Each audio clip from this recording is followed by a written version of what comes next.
Jaya Radha Madhava Kunja Bihari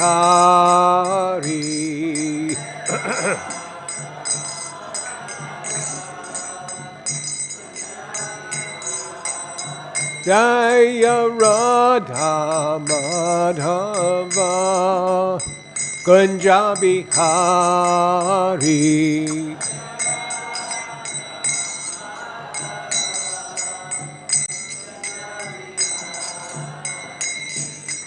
Gopi Jana Vallabha Girivaradhari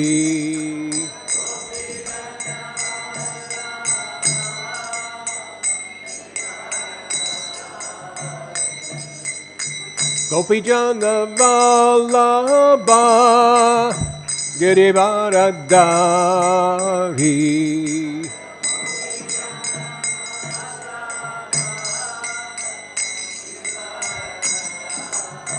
Yashoda Nandana Braja Janaranjana Yashoda Nandana Braja Janaranjana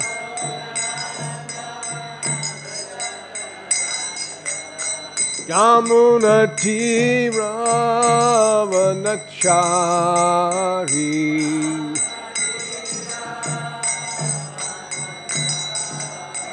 Yamuna Tiravanachari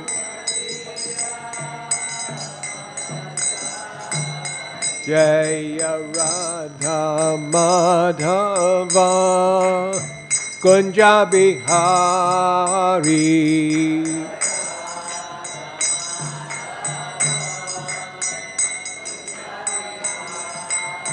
Jaya Radha Madhava Kunja Bihari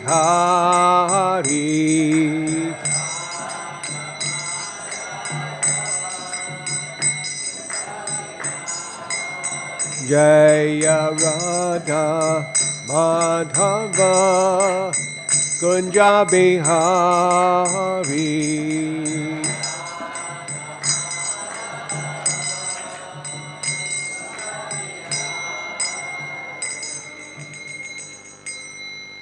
Gaur Premanande Jai Om Vishnupad Paramahamsa Parivijaka Charja Asto Tarasutta Srimad His Divine Grace Srila A.C. Bhaktivedanta Swami Srila Prabhupada Ki Jai Jai Om Vishnupad Paramahamsa Parivijaka Charja Asto Tarasutta Srimad His Divine Grace Srila Bhakti Siddhanta Saraswati Goswami Maharaj Prabhupada Ki Jai Ananta Koti Vaishnavrinda Ki Jai Sri Namacharya Srila Haridas Thakur Ki Jai Prayam Sikavo Sri Krishna Chaitanya Prabhu Nityananda Sri Advaita Gadadhar Shivasari Gaur Bhakta Vrinda Ki Jai Sri Radha Krishna Gopa Gopinath Shyam Kund Radha Kund Giri Govardhan Ki Jai Srila Prabhupada Ki Jai Srila Prabhupada Ziskan Ki Jai Srila Prabhupada Ziskan Mayapur Ki Jai Grantaraj Srimad Bhagavatam Ki Jai Gaur Premanande All glories to the assembled devotees.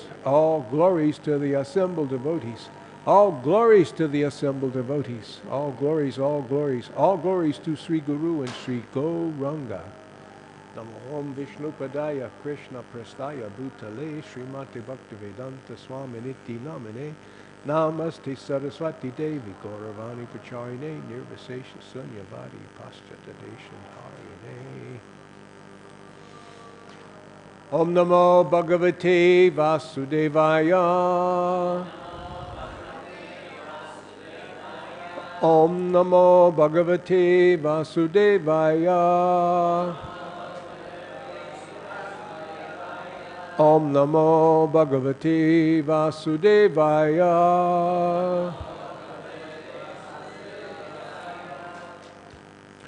So good morning, one and all. Thank you for coming this morning's class in the beautiful Bhagavatam.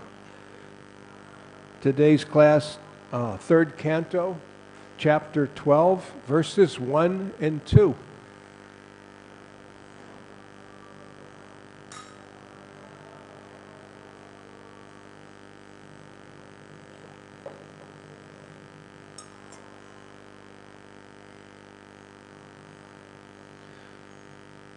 So I'll read text 1, and then we'll chant text 2 together, okay?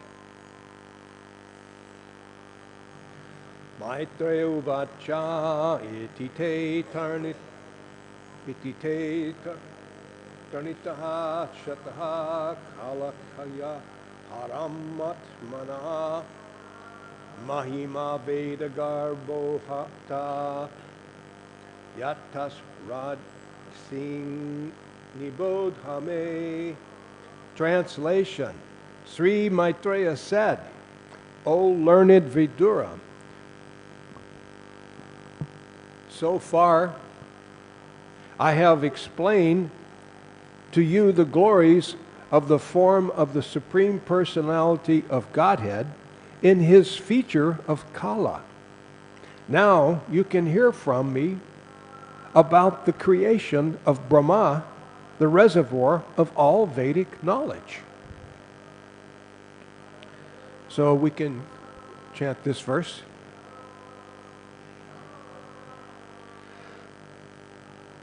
Sasarjāgre ndha-tāmisram atha-ādi-kṛt ādi-kṛt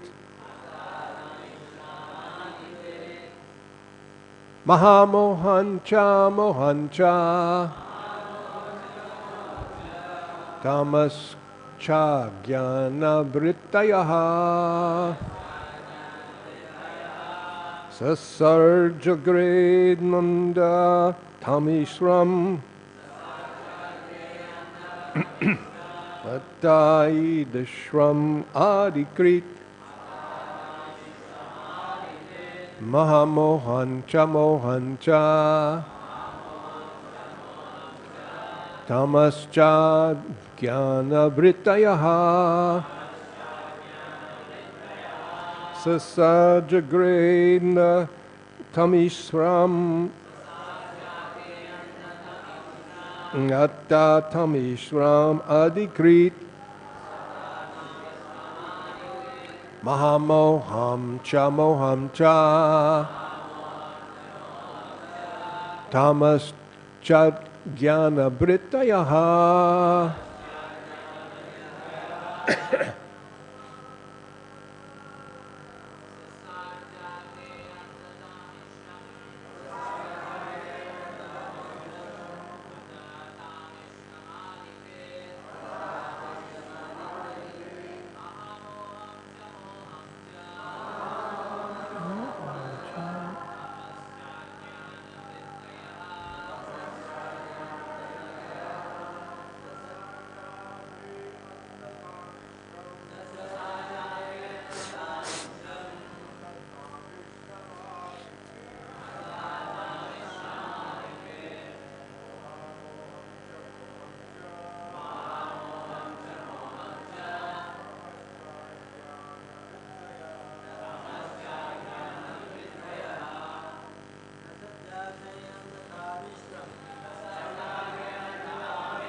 Mothers?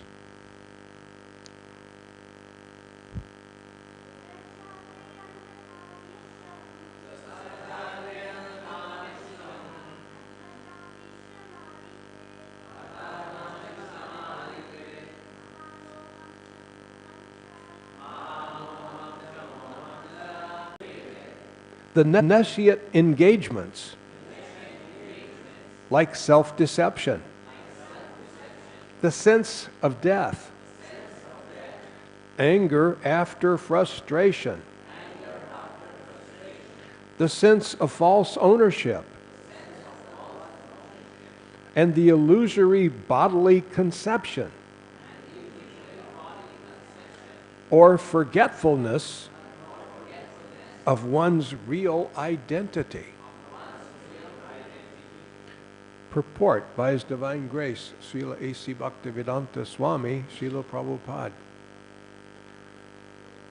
Before the factual creation of the living entities in different varieties of species, the conditions under which a living entity in the material world has to live were created by Brahmā. Unless a living entity forgets his real identity, it is impossible for him to live in the material conditions of life. Therefore, the first condition of material existence is forgetfulness of one's real identity. And by forgetting one's real identity, one is sure to be afraid of death. Although a pure living soul is deathless and birthless, this false identification with material nature is the cause of false ownership of things which are offered by the arrangement of the superior control. All material resources are offered to the living entity for his peaceful living and for his discharge, for the discharge of the duties of self-realization in conditioned life. But due to false identification, the conditioned soul becomes entrapped by the sense of false ownership of the property of the Supreme Lord. It is evident from this verse that Brahmā himself is a creation of the Supreme Lord. And the 5 kinds of nescience which conditioned the living entities in the material existence are creations of Brahmā. It is simply ludicrous to think the living entity to be equal with the Supreme Being when one can understand that the conditioned souls are under the influence of Brahma's magic wand. Patanjali also accepts that there are 5 kinds of nescience as mentioned herein. Om Gyantamarandasya Gyananjana Shalakaya Chakshur Unmilitam Jena Tasmai Sri Gurave Namaha Sri Chaitanya Manobishtam Stapitam Jena Bhutale Swayam Rupakada Mayam Dadanti Swapadantikam. Hey Krishna Karuna Sindhu Dina Bandhu Jagat Pate Gopesha Gopeka Kanta Radha Kanta Namostute Tapta Kanchana Gaurange Radha Vrindavaneshwari Brishabhanustute Devi Pranamami Hari Priye. Jai Sri Krishna Chaitanya Prabhu Nityananda Sri Advaita Gadadhar Shivasadi Gaur Bhakta Vrinda. Hare Krishna, Krishna Krishna, Hare Hare, Hare Rama, Rama Rama, Hare Hare. Vancha kalpa tarubhyascha kripa sindhu paevacha patitanam pavanebhyo vaishnavebhyo namo namaha. So, once again, I'll read these translations. Śrī Maitreya said, O learned Vidura, so far I have explained to you the glories of the form of the Supreme Personality of Godhead in his feature of kāla. Now you can hear from me about the creation of Brahmā, the reservoir of all Vedic knowledge. Brahmā first created the nescient engagements like self-deception, the sense of death, anger after frustration, the sense of false ownership, and the illusory bodily conception or forgetfulness of one's real identity. So I know what you're probably thinking. When you first read this, you think, oh, Brahmaji, thanks a lot. Like I needed that, right? I needed self-deception. You know, I needed forgetfulness of my true self. Well, yes, you did. For you to come here and to accomplish your mission. Your original mission, we have to keep in mind, was to get away from Krishna. And that means getting away from Krishna's abode. We wanted to get away from Goloka Vrindavan. Why? It's a pretty nice place. So I'm told. They say it's pretty good. All the travel brochures say it's really great. You know? So why did we leave it? Because it's the greatest place you can imagine. We left it to get away from Him, with a capital H, the big Him. Why? Because everywhere I go, there's this Krishna, and He's in the center of everything. And that may be okay, but I never see myself in the center of anything when I'm around Krishna. Even if I may get a moment where everyone's looking at me, when Krishna walks in the room, all the eyes shift to Him. I don't like that. I want to go someplace where He isn't there. I want to be the guy. I want some of that fame. I want some of that adoration, distinction, profit. Why should He have it all? Why should He get all of the attention? I use this example again and again. It's like if I look at this beautiful group of folks, if I take a picture, a nice group picture, and then we pass it around, who's the first person you're going to look for? Numero uno. We're going to look for ourselves, huh? Oh, I was blinking. Oh, the camera makes me look fat. Oh wait, I am fat. It makes me look fatter. You see? Doesn't matter. I may look around a little bit, but I'm looking at me because that's me. I'm focused on I, me, and mine. This is illusory consciousness. So for me to do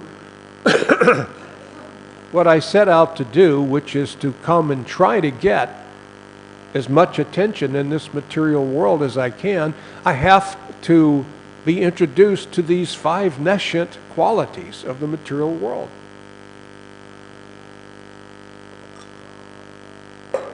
So therefore, Lord Brahmā is making it easy for you. He's going to start you off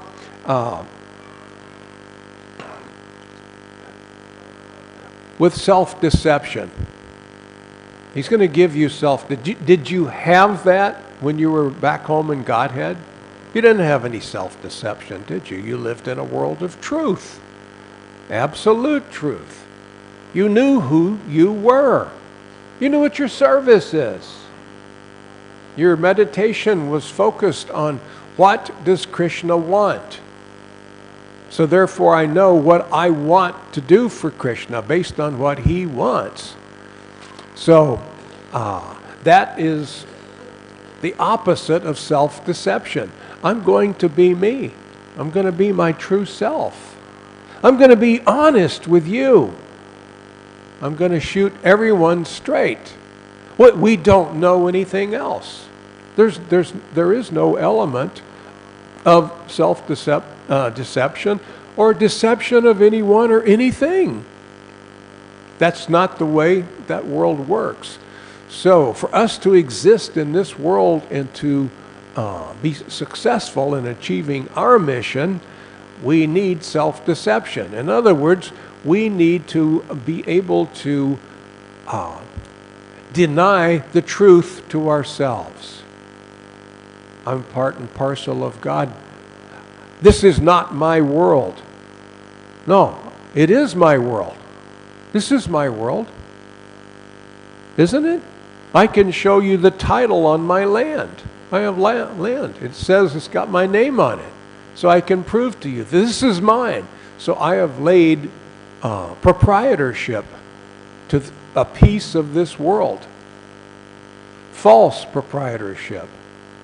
Because at no time was there ever a deed from the original owner. Krishna didn't deed the property that you bought to anybody. Two people get together and one guy says, hey, nobody has a claim on this. I'll sell it to you. You give me Lakshmi and I'll sell it. And then we'll put your name on it. And so what's going to happen if we really don't deceive ourselves? Kala, eternal time, is going to come and take it away from you. Oh, but it'll go on to my family. Kala will take it from them. Eventually there may be some war and a whole new country may own it. No one will ever remember in a few hundred years that you even existed or you even lived on that property. Everything that you built there is going to be crumbled and replaced. It's false proprietorship. But you're wanting to claim a piece of Krishna's property for yourself. So this is the nature of the living entity. I want to be the owner. We're not the owner. What do we own? We do own something. What is it that we own? Free will. I have free will. Krishna allows me to make decisions. I get to choose this or I get to choose that without any force. You see? So, that's all I have. I have free will. And I can desire. I can desire and then I can act on my desires. Isn't that wonderful? I'm allowed to do that. However, if you look in the fine print of that free will agreement, there are reactions to your actions. I desire, I do, and from my doing, I get reactions. So I'm caught up in this material world, desiring, acting, and accepting reactions. And so I want to improve the reactions. So I start doing things that are more good. You see? I try to be a better person. Maybe I'll give some money to charity. I'll open a hospital. And I'll put my name on it. And that'll give me some fame. With fame, I might get some profit. If you give me enough profit, I may give you another hospital. So I'm caught up in the modes. Caught up. We're in jail in the modes. It's so hard to know even when we're in the modes. It's very difficult. I keep telling people that we have to always have we need a meter, I guess a mode meter. You know, wouldn't it be nice? We have these watches. When you get old, you have watches that tell you what your heartbeat is and, you know, your blood oxygen and so many. You have to watch that. You know, what if we had a watch that would beep whenever you got out of the mode of pure goodness? You know, oh, wow. Or would we say, shut up, because I'm upset, because I didn't get proper respect, and I'm really wanting to go into the mode of passion. Beep, beep, beep, stop it. I don't want to. I want to get out of the mode of pure goodness. That's one of these.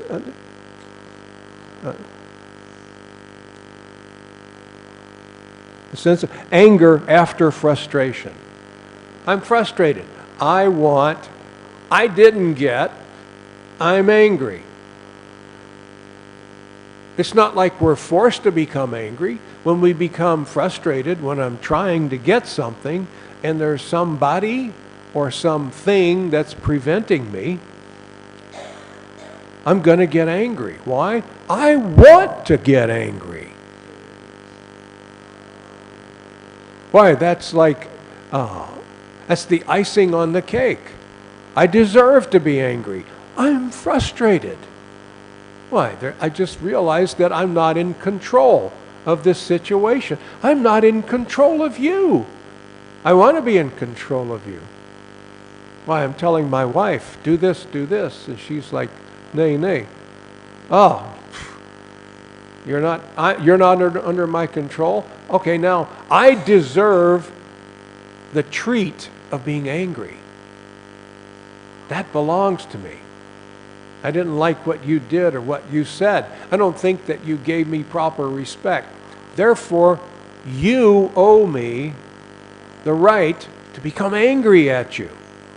Because I'm thinking, oh, if I get into the mode of passion, then somehow or other I'll enjoy this anger. You see? I'll get some pity. Well, you'll look and say, yeah, just see how upset he is. Why did he make him so upset? He must be a bad guy. That's what I want. You see? I want to get into the modes. So this is why Lord Brahmā, before we checked in, it's checked like when you go to the hotel, you check in. The room is all made for you, isn't it? Well, we hope anyway. Sometimes it's not. Have you had that happen to you? You check into a hotel and you think, why didn't they clean the room? But most of the time, when you go, as soon as you open that hotel door, everything is all straight. The bed is made, the towels are hung, it's all ready. A whole staff of people have come and made it ready for you because they know what you're going to be doing. You're going to be sleeping, bathing. Sleeping, you need a clean, well-made bed. You're going to be bathing. You're going to need a towel, some soap, a clean shower. This is all ready for you. So all you have to do is to go in and do what it is that you planned on doing. So Lord Brahmā is like the staff who prepared your home in the material world for you. As soon as you check in, wow, it's all here. Wow, look at all the things that Lord Brahmā has left from me. Self-deception, I'm going to need that. Why, I have to deceive myself, otherwise myself, me, would say, you fool, what are you doing in this crazy material world? Turn around, get out, leave. So I need this self-deception. Otherwise, I cannot go any further. I cannot achieve my goal. I want to be the center of attention. I want to compete with Him. I'm not even going to use His name anymore. As a matter of fact, I'm forgetting about Him. I'm thinking about me. And if you start thinking about me, maybe we can be friends. Huh? Why? You like the same nonsense that I like. Why, when I drink alcohol or smoke cigarettes, you do too. Everyone else says I'm an idiot. Why, he doesn't smoke and he doesn't drink. He thinks I'm an idiot. But you don't think I'm an idiot. No, you're my buddy. Yeah. We go out and we do crazy things together. You encourage me. That makes you my friend. And I'm looking for you, more like you. Because ultimately, in this circle of friends who buy into my craziness and allow my craziness, why, I might be able to become the most popular of my friends. Why, I indulge more. I can drink more. This goes on. Yeah, this guy, he's such a great guy. He can drink you under the table. So I'm an idiot, and I need to associate with idiots. The intelligent people are going to say, the first real friend that you meet, they're going to say, Prabhu, why don't you back off on the intoxication? Maybe you should chant Hare Krishna. Who are you? What do they call that? You're a buzzkill. You know that term? It means you stop my happiness. Well, I was going to get drunk, but you're getting in the way. You're trying to get in the way of my enjoyment. And that's just not fair. Lord Brahma came and he set up this world so I could come here and be an idiot and think that I'm smart. Lord Brahma was so kind that all the ingredients that I needed to behave like a crazy person are here. I can be envious if I see somebody that's maybe I think this guy's doing a little bit better than I am. He just got that promotion, you know. That promotion should have gone to me. Well, I'm as good as he is. As a matter of fact, the living entity starts thinking, and I've had people, when I'm preaching, say this to me. I'm as good as anybody. Better than most. Now, that's not what Lord Chaitanya says, though, is it? Isn't it a little bit sweeter mentality to believe that I'm lower than the straw in the street? No, but that won't help me. Lord Brahma has set the stage to where I can think like a crazy, envious, angry person and be normal. That's the neighborhood that I live in. Not Mayapur, but planet Earth, the material world. I can misbehave and have people cheer me on, you see. So much I can have so much illicit sex and people will say, "Attaboy! Wow, he's really got it going on, doesn't he? Well, I have so much money. You may drink wine, but I drink the finest wine." It's killing both of us. Our livers are going to fall out pretty soon. I smoke only Cuban cigars. And you have to smoke the cheap ones because I have money. Of course, we're both getting lung cancer. But because you smoke them too, you're not going to tell me, "You idiot, why don't you stop this nonsense?" No. I pull out my cigar and you offer a light. Now that is a friend, right? So this is the material world that Lord Brahma has set up for us to come here and do what we feel we've got to do to achieve happiness. This is our bliss. We have our bliss. On weekends we have our bliss, and then hangover on Sunday morning.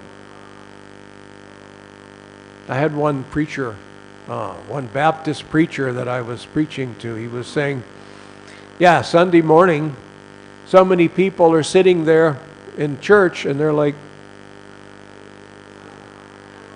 they can't stay awake. They're eating aspirin like popcorn. They can't stand any loud noises because of the bliss that they experienced the night before. So now they're experiencing the hell of the aftermath of your bliss." And so this is the world in which we live. Lord Brahma came and he set this up for you because you need it. He didn't set it here to trip you up. It wasn't his plan. He knew that you're going to want it. It's like when you check into the hotel. Where's my bed and where's my clean linens, my clean towels? You're expecting it. When you get here into this material world, you're going to be looking for self-deception. I'm prepared to get angry. If I don't get proper recognition, I'm prepared to get angry. It's my right to get angry, and it's pleasing to. Have you ever noticed that some people, it seems like it pleases them to get angry? You think, well, you could have handled this totally different. You're all upset. Well, it shows to a lot of people, if they get upset, it shows their level of sophistication. So, in the material world, someone is called sophisticated. And we mean that as a compliment. Why, he's such a sophisticated person. He's a sophisticated dresser. Or whatever business, he may be sophisticated. You see? So, this language is a moving target. It keeps changing. Originally, sophistication did not mean, it was not a compliment. It comes from, I don't know, I'm not smart enough to remember if Sophocles was Greek or Roman or, I don't know. Some of you with intelligence probably know. But there was this philosopher called Sophocles. Have you heard of, some of you may have heard of him. I'm not making him up, he really did live. And so Sophocles was associating with the rich and famous of Greece or Rome or wherever he was at the time. And so he observed that no matter how famous or how wealthy someone was, they always pretended to be a little more wealthy and a little more famous than they really were. In other words, they always had to add a little bit to it. They were pretending to be richer or more famous. And this got to be known as sophistication. Untruthful. Sophocles was all about truth, things like that. So, in our material world, this caught on. Sophisticated. Well, we know you're pretending. We know you're a sahaja. So am I. Why, you're better at it than I am. You're showing me that I can, if I follow in your footsteps, I can convince people that I'm something that I'm not. I can deceive myself, then I can turn around and deceive you. And all the time we're wanting a peaceful world to raise a happy family. This is going on. We're caught up. We're caught up in the ability that the material world presents for us to forget bhakti. I mean, as soon as we hear about bhakti, all of a sudden bhakti became famous. It became very popular in the West. Everyone's talking bhakti. They were opening yoga shops, calling the bhakti this and bhakti that. They don't even know what it means. They don't know what bhakti means. You see? But yet, we're talking that. We have this is, even there's one place, I think it's in Flagstaff, Arizona, where they talk about bhakti yoga.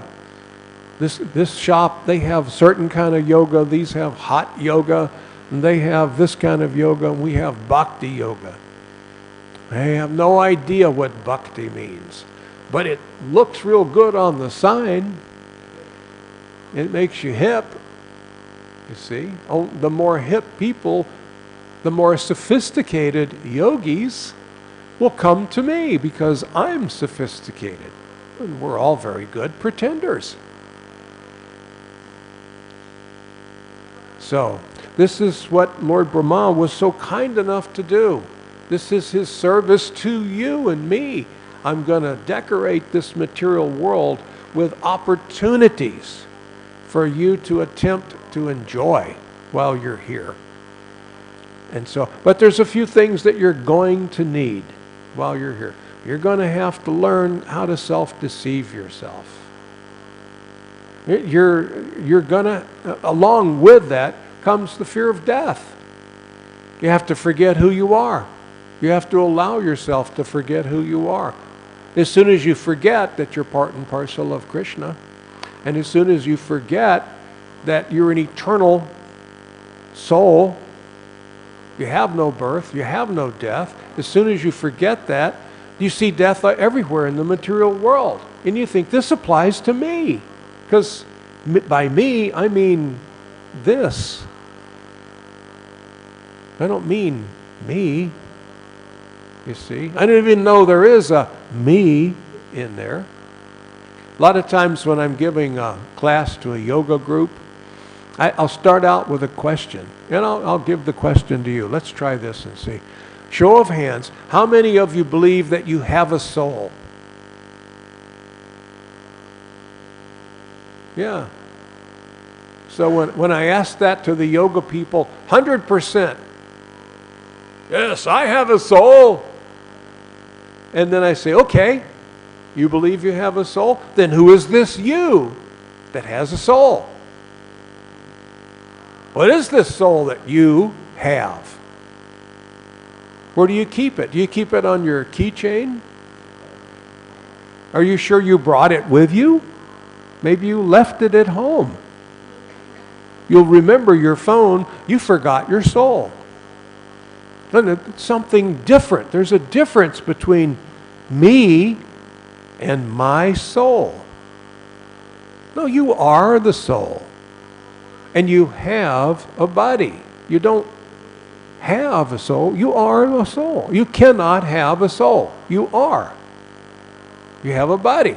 So you have got it all twisted around. Lord Brahma's magic wand has touched you. Huh? You're befuddled by the material energy. Yeah, I have a soul. That makes me spiritual because I know I have a soul. No. It may make you pious. Spiritual means that you know I am a soul. I am. And me, this soul that I am, is part and parcel of Krishna. I am part of Krishna. Everything Krishna has, I have. Except he's got more of it. And I'm not envious of that. I'm glad that he does have more of it. Because he can make plans. And he can make a plan for me. And it's always the best plan. Because I make plans for myself and it typically ends up kind of, you know. So when I make a plan for myself and it doesn't work out right, I'm going to blame him, you know. Well, I would have succeeded if it hadn't been for him. So now I'm frustrated. So now I'm entitled to be angry at you. This is life in the material world. It's not conducive to being happy.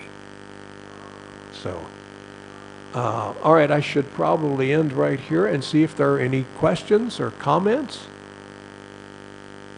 criticisms.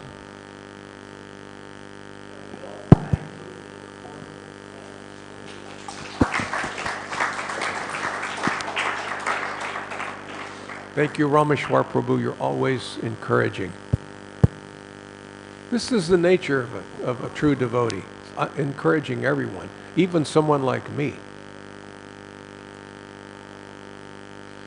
Questions? Yes.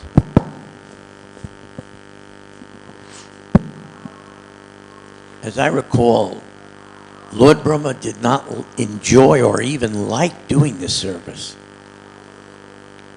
So part of him must have felt, okay, I'm creating these conditions that they are demanding. But there has to be a plan also to rescue them. And what was Brahma's creation for that?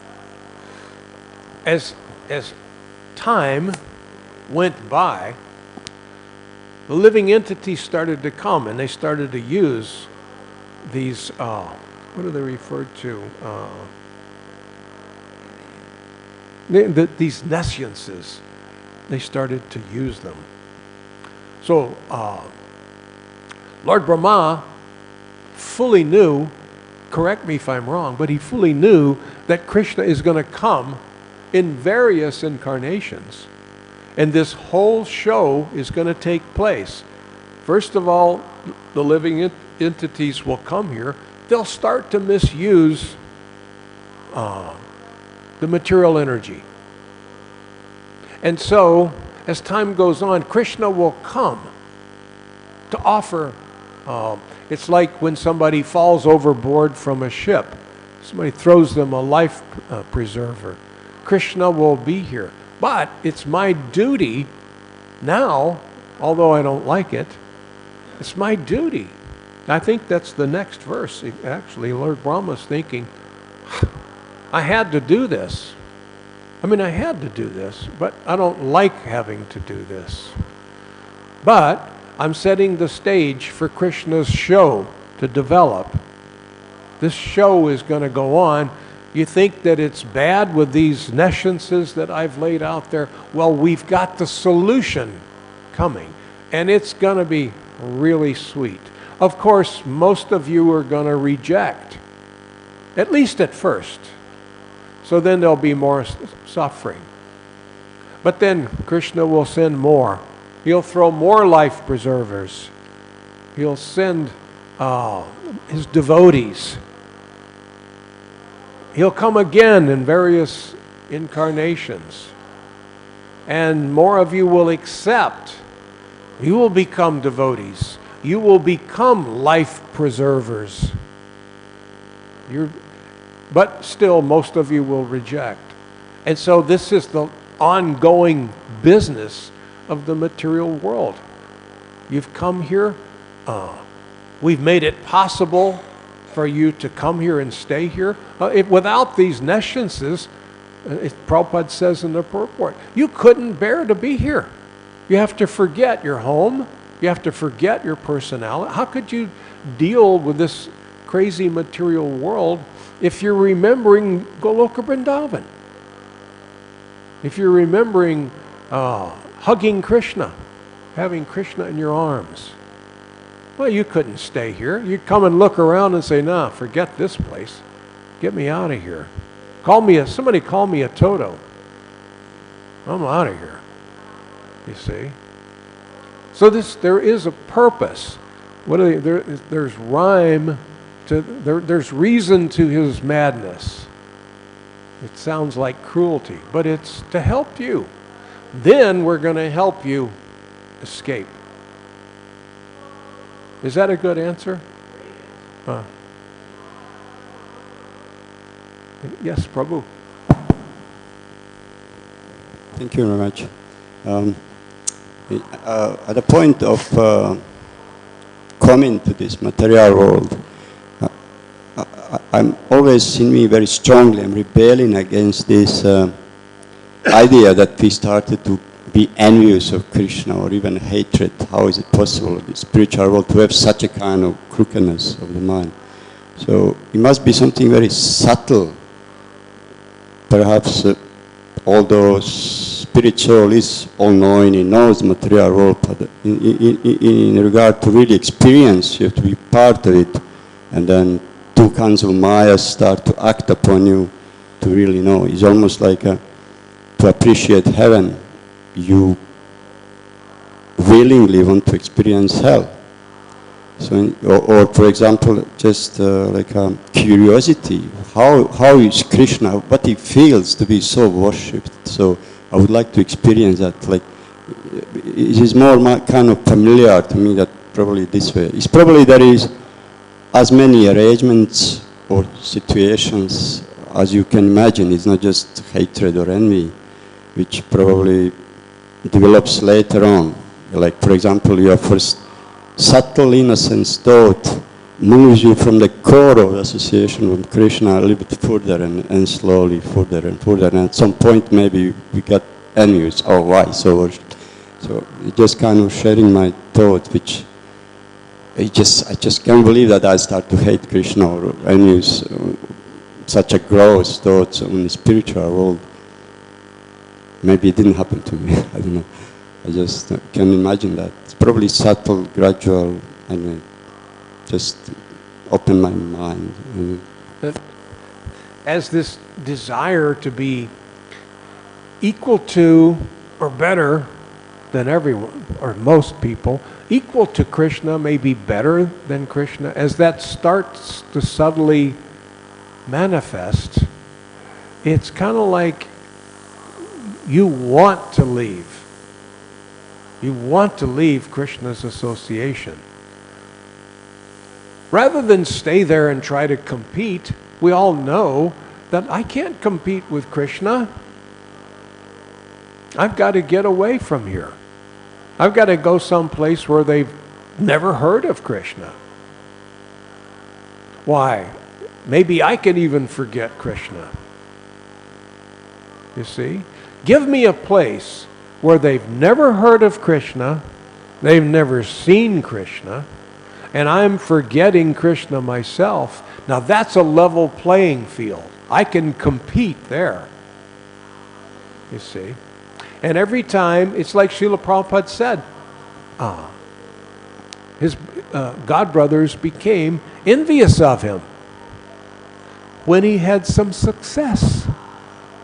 Well, if you don't have any success, why should I be envious of you? If I see someone who's begging on the street, well, he's not successful. I'm not envious of him. Maybe I'll show how good I am. I'll toss him a few rupees, you see. But the next time I see that man, now he's wearing some nice silken cloth, you know, beautiful flowers in his turban and gold. Why? Well, you were a beggar at one time. How does he get all this? Well, that's just not fair. I'm envious. Little success. This is the way the material world works. Even amongst devotees. These were devotees that were envious of Srila Prabhupada. What we would call good devotees. His godbrothers. Why? Well, look at him now. Why? He has followers. I'll bet he has money. You see, I'm not envious until I see something that you have that I want. It's like if I think you're too powerful. There's a lot of, the gurus are too powerful. Well, why would you say that? How can you even recognize that? Because I think you have something that I want. You have something that maybe I don't, and I should, or at least have as much. You see, we should level this out here. Why? Because you have it. Somehow between you and Krishna, Krishna's empowered you to become wealthy. So now, well, that should be mine. Who am I to say that should be mine? What makes me, oh, wait a minute, I came here to compete with Krishna. I came here to be a Krishna if I can. So that gives me the right to say what you have, I should have. I'm forgetting that Krishna makes that decision. You're wealthy. Krishna made that decision. Why? It's from your karma? But are we cutting Krishna out of the scene altogether? And I'm envious of you because I believe that you have something that I should have, which means it's rightfully mine. Why? Your fame, your power, your money, your beauty, you know. I'm envious because I want what you have. And I'm so unfortunate that I can't tell that I'm in the mode of passion and that I'm envious. No, this is what you have is rightfully mine. I have a right to be angry. I have a right to be envious. It's not envy. I'm just recognizing that you have my stuff. You know? You've got people following you around. How come they're not following me around?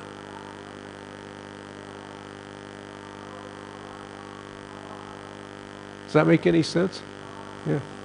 I guess that's just nature of Tatastha Shakti, that he can have this. Therefore, I just feel that in core of our heart, we hate ourselves because we have this propensity. Yeah. Yeah, we have to stay on top of it all the time. I have to. I see God brothers, and as soon as I see, oh, they're so popular, look at how much, see so many disciples around him, right away I get envious. And then I say to myself, hey, wait a minute, you're envious, aren't you? And I have to say, yeah, did it again. So get over it. You get envious, get over it. Get real.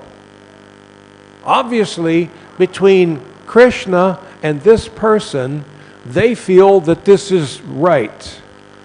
It's not up to me to decide whether he's got too much beauty, too many followers, too much intelligence, too much fame, too much money. That's not my department. That's not a problem for me to solve, you see.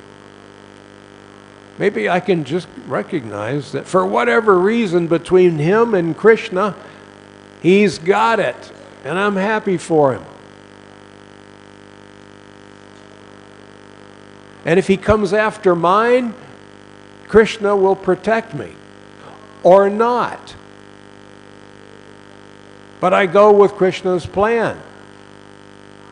Krishna may allow somebody to take everything I have. They'll take my money, whatever little fame, they'll take it. And they'll be famous. All right, if that's Krishna's desire. As you get older, these things don't matter. There are some small advantages to old age. One of them is you realize I don't have that much time left. And so if I lose it all, that's okay. Then you have to make decisions. You have to solve problems, and I don't have to solve them anymore. You want the power or the position or the disciple, you want all money. Good. And then I can just chant undisturbed. Been there and done that. Now you want it. If that's Krishna's desire, let it happen.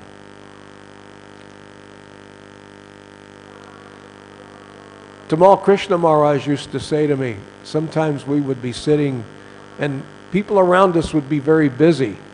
And he would say, you know, Jivananda, it's going to end up just like this. We're just going to be a couple of old men in rocking chairs with nothing to do, no decisions to make, and these younger people, they're going to be doing it all.